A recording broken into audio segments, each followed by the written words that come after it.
We're back. So just a quick update. We are in San Antonio. It is hot, brother. I think it's 96 degrees. Okay, my arm hurts. Gotta hold the phone like this. We got here on Saturday after a super long drive.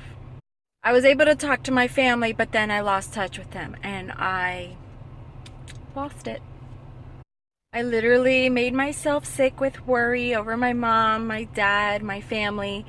So I gave myself a whopper of a migraine. So I got this migraine, I think it was Saturday afternoon, and today, I don't even know what day today is. Okay. Jordan says it's Wednesday. So I woke up today without a migraine. Yep. So for the first time that I'm able to get out of bed. So we've decided to leave the house and go on a little bit of an adventure, and I'm going to take you with me.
I'm not. These dressing rooms are so cute.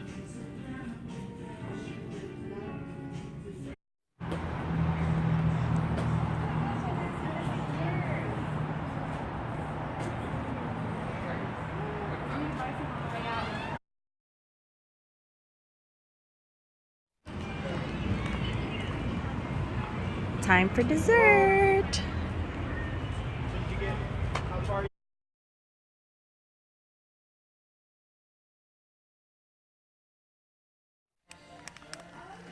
My precious.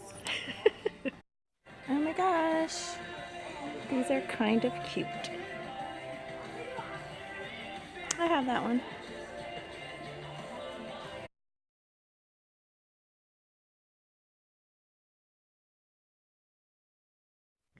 So that was a little bit of San Antonio. That area is called the Pearl, I think, and it is super cute. Anyway, it's super late. It's like 1:30 in the morning, and I'm going to start heading to bed.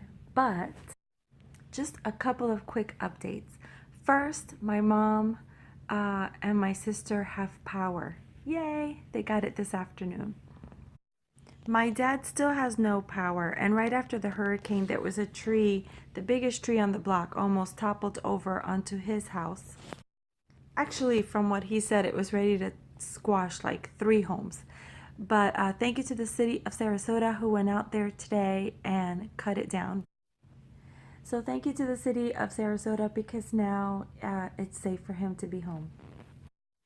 So I read a stat today, just now actually, that 1 in 4 homes in the Keys was destroyed. 1 in 4 homes. That means technically that even with just that area being as affected as it was, that Irma officially has done more damage than even Andrew. I just think that because it was so big, the damage is more widespread. With Andrew, it was a little more concentrated. But let's talk about the Keys for a minute. Some of us don't have electricity, and I know that's uncomfortable, but there are people in the Keys that just don't even have a home to go to. In one of the shelters in the Keys, there's a woman with her children that was seen nursing her 5-day-old baby. 5-day-old baby. So, these shelters are in need of donations. You can donate financially, or you can donate supplies.